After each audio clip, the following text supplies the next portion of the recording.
Just all the riders shaking their hands, just trying to get any sort of feeling into the hands. This is the attack of last year's winner of the Tour de France, Tadej Pogačar. What a move this is. They attacked us, they thought that they can break us as a team. This is a move to try and put Tadej Pogačar now on the back foot. I said to my teammates, yeah, let's try to break the race. This is him trying to deal blows to every single other rider who dreams of winning the Tour in Paris.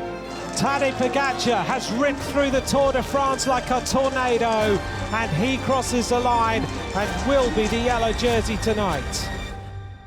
And we did it.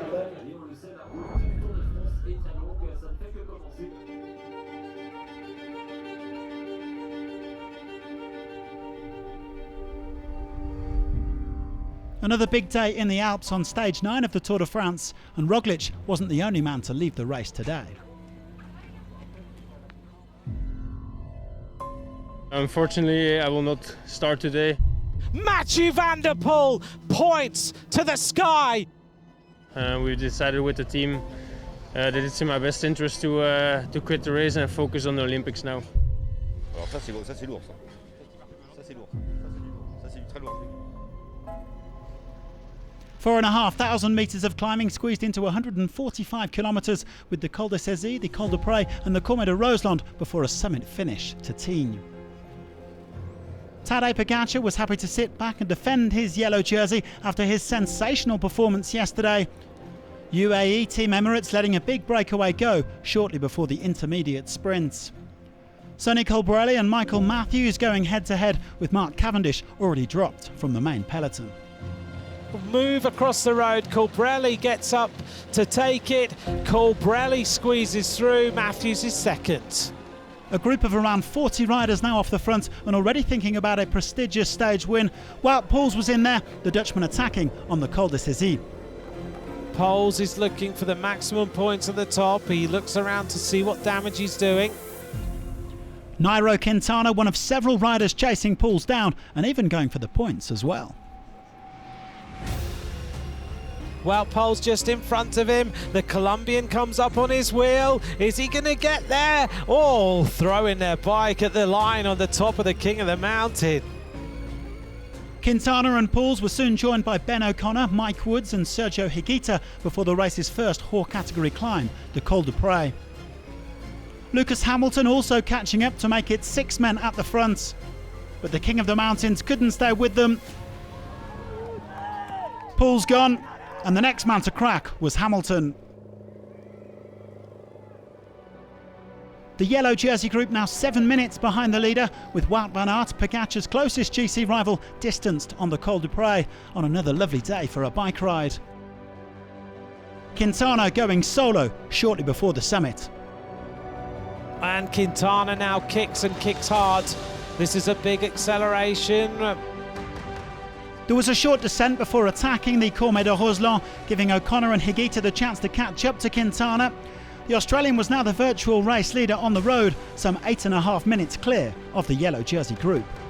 7 minutes 25 maintenant, 7:25, 7 minutes 25, 7:25. Nairo Quintana takes the maximum points at the top of the Courmet de Roseland, ahead of Higuita, and on the back there, Ben O'Connor.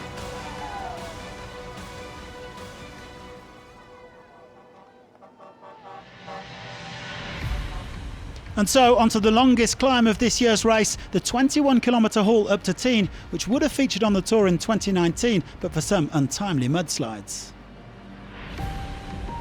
We hit the base of the Monte de Tignes. Quintana's totally cracked.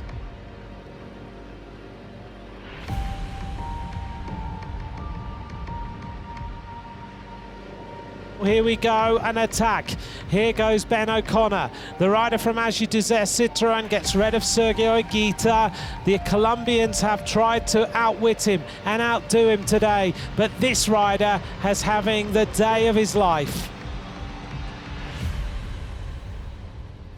O'Connor blasting away from Quintana and Higuita in search of a first Tour stage win. The Ineos Grenadiers were now leading the yellow jersey group, looking to set something up for Richard Carapaz. Mattia Cattaneo overtaking the Colombians, but he was never going to catch O'Connor as Pogačar prepared to strike. Richard Carapaz now attacks for Ineos Grenadiers. An immediate reaction from Pogačar. Pogačar now rips it up the climb. Pogačar just jumps away. The climb is now Pogačar's. He goes in the yellow jersey and no one is able to respond.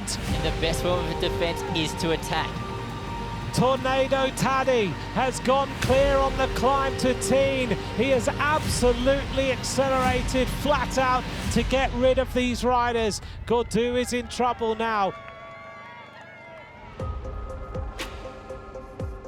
Ben O'Connor is going to win in Tignes. He's coming round the corner.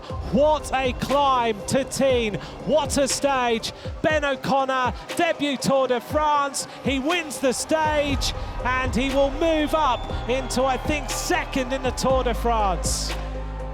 Cattaneo just keeping the pedals turning over into the race finish. A second place on the day for Matteo Cattaneo of De Koenig Quick-Step. Colbrelli gets some points. Guillaume Martin crosses the line and moves up in the classification. Tadej Pogačar now heading to the finish of today's stage. Stage number 9. Pogačar, 6 minutes and 2 seconds he loses to Ben O'Connor on the day. Looks like Richard Carapaz is making his way up to take the next place, 6:32. So 30 seconds Pogačar takes out of his rivals.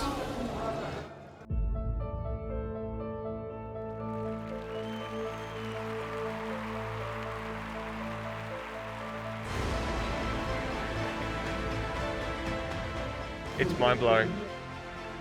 As I said, it's what you dream of, and it's so fulfilling, and there's so much joy, and I've managed to control myself now compared to when I crossed the line, but I'm just loving every single moment. What a day for Ben O'Connor, opening his account on the Tour de France and moving up from 14th to 2nd overall. The Aussie even giving Pogačar a bit of a scare. And, it was, I accelerated just to be sure that I keep in yellow. But the defending champion is still in firm control of the Tour after dominating in the Alps. He's going to take some beating between now and Paris. Uran, Vingegaard and Carapaz make up the top 5 before the rest day. Quintana rewarded for his efforts with the polka dot jersey that he won in 2013. And Pogačar in white as ever as the best young rider. Look at the face of Cavendish. That's a painful look, but he has made it and he's held on to the green jersey by 1 minute 29 seconds. Cavendish went deep to make the time cut and stay in green. It's been one brutal first week and the fun continues after the rest day.